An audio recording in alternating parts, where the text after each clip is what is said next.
over the raging Hollywood Rapids on the James River, nestled between downtown Richmond and Southside, is Belle Isle. And Belle Isle is just that, a beautiful island. But over its 400-year history, it's been a house of many people. From the Native Americans that settled in this area in pre-colonial times, to the skilled bikers of today, there's a lot to see, so let's jump right in.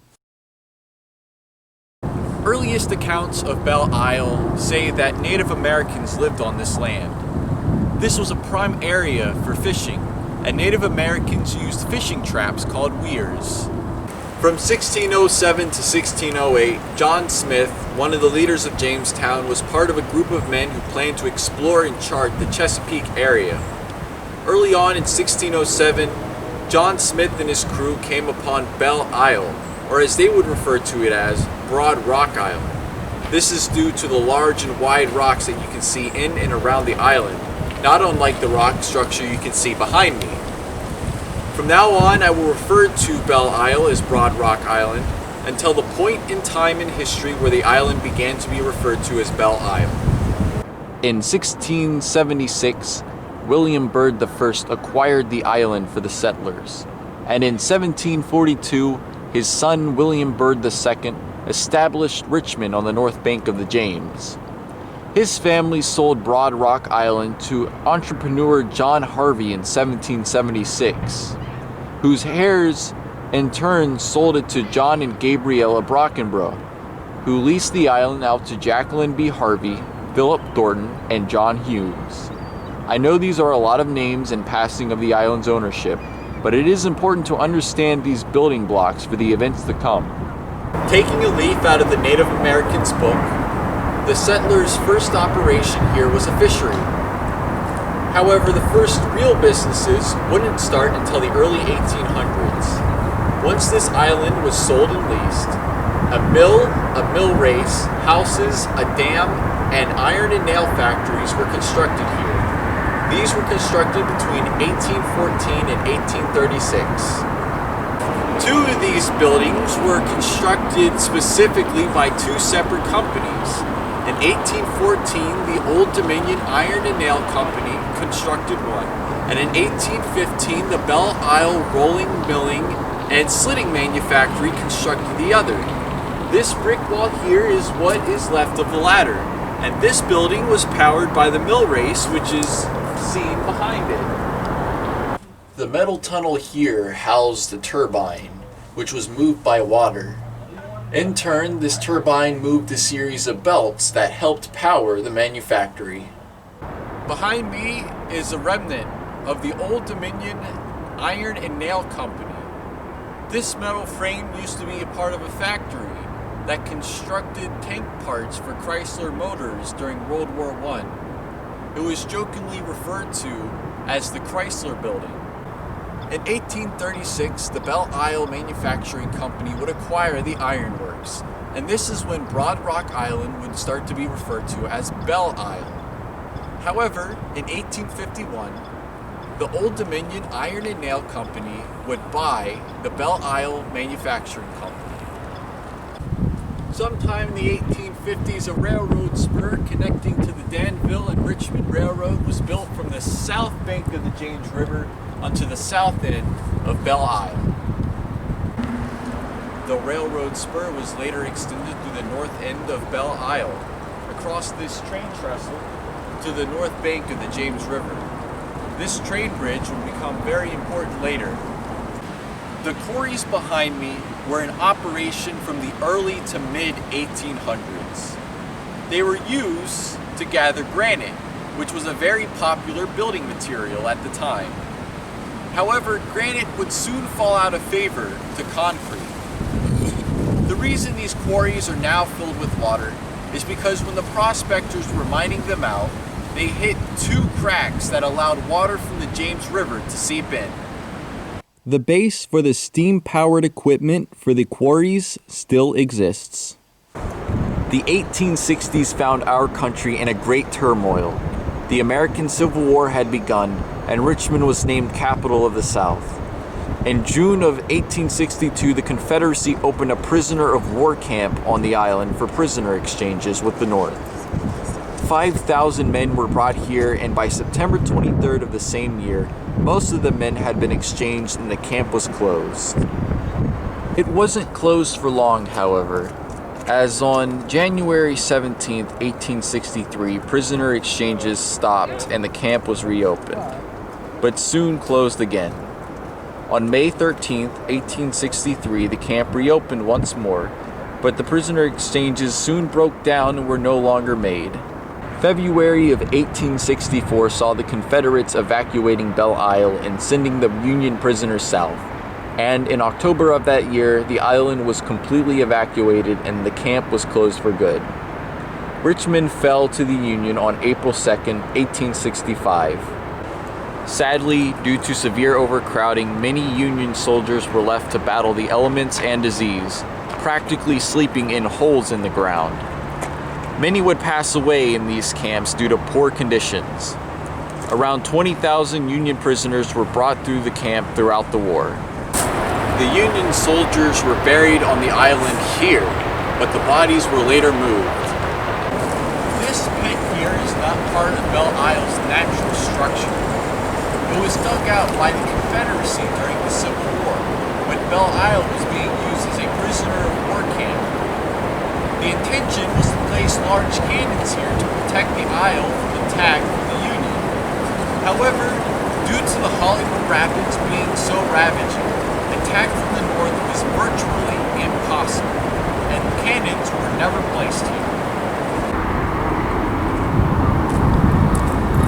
After the war, Belle Isle's industry continued to thrive. In 1876, the Ironworks Oil House was constructed to hold flammable materials and dangerous acids for the ironworks on the island. During the mid to 1980s, while the Robert E. Lee Memorial Bridge was being reconstructed, the stone slab roofing of the oilworks building was removed, and the oilworks building was completely buried in sand to protect it from the construction. In 1904, the Upper Appomattox Company created the Belle Isle Hydroelectric Power Plant. This was a marvel in technology as it was one of the first in the country. While not the first hydro plant was constructed in Richmond along the canal. This plant was used to power factories on Belle Isle and in Richmond. It was also used to power the trolley system. That's right. In the early 1900s, we had a hydroelectric power plant, clean renewable energy, powering a public transportation system. In 1925, the Virginia Electric Power Company, or VEPCO, would buy this power plant. Today, we can still see the gates used to keep the debris out, as well as the gate cleaner used to clear the debris away. It rode on the rails placed on this wall and used its metal teeth to clear away debris. The electricity poles and bases can still be seen around and on the island. In 1963, the hydroelectric power plant was shut down due to high upkeep. Having to constantly remove debris from the gates proved difficult, and river silt from the James River would wear down the generator blades. This could make them unstable. The generator and the blades were later moved to Peru, where they are still being used today. Moving forward, Richmond went with fossil fuels, which is very unfortunate as the hydro plant provided clean, renewable energy to the city. Just a year later, in 1964, the Arab oil embargo began, which greatly raised the price of oil. Had the plant held on for just a little bit longer, it might have still been in use for many years. In 1972, the ironworks and the other factories followed suit and shut down, shortly followed by the railway line. In 1973, the island became a park. But without a train, how did people get here? Let's take things back a bit and talk about the bridge that towers over Belle Isle, known as the Robert E. Lee Bridge. In its earliest incarnation, it was a small wooden bridge called the James River Bridge. On November 4th, 1934, it was dedicated as the Robert E. Lee Memorial Bridge. A month later, in December, tolls were installed. In 1985, plans were put into motion to rebuild the bridge. It went over budget, and when it was finished construction in 1988, it cost $43.5 million. Originally, people that wanted to go to Belle Isle Park had to traverse across the old train bridge, the one that I talked about earlier. However, not too long after the Robert E. Lee Bridge's reconstruction, a pedestrian bridge was installed underneath it, and on April 30th, 1991, this new bridge was dedicated, and now people were able to get to the island in a whole new way. While the railroad trestle is no longer used and gone from the north end of Belle Isle, the railroad trestle from the south end of Belle Isle is still there, and you can still use it to get onto the island. Currently, there are talks of reverting the name of the Robert E. Lee Bridge back to the James River Bridge. 1993 saw the construction of the Nature Center and toilet, which is used as a storage house of sorts today. In 1995, Belle Isle, along with the other islands on the James River, were inducted into the National Register of Historic Places as significant historical sites. In the fall of 2001, parts of the movie Hannibal were shot here in Richmond, and Belle Isle made a cameo appearance. In early 2009, a 3-foot-long piece of concrete fell from above from the Robert E. Lee Bridge, hitting the pedestrian bridge. It was shut down for several months as construction was done to make the pedestrian bridge safe again, and for many years to come, scaffolding was placed right here to protect the bridge from any more debris that might fall. Also, in 2009, Belle Isle became a part of the James River Park System conservation. Despite industry having left Belle Isle many years ago, there is still a lot to see here and to do. Bikers like to ride around the island, and there is even a bicycle area for true daredevils. Many people use Belle Isle as a launch point for kayaking the Hollywood Rapids. You can picnic, run, and dog walk. And with all the ruins, you can take a walk through not just Belle Isle's history, but Richmond's history. Some of these structures have been here for over 200 years. And while many things have come and gone over the years, it seems that Richmond's love of Belle Isle is here to stay.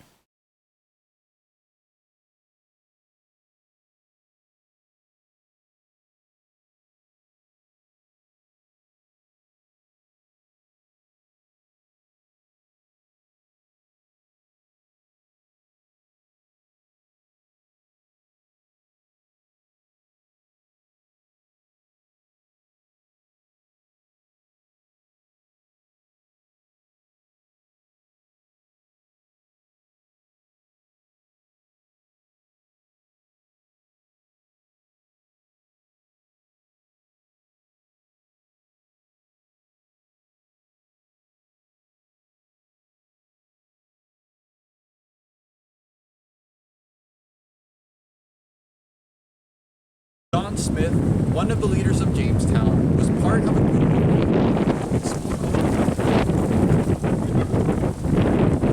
I'm gonna put it over here.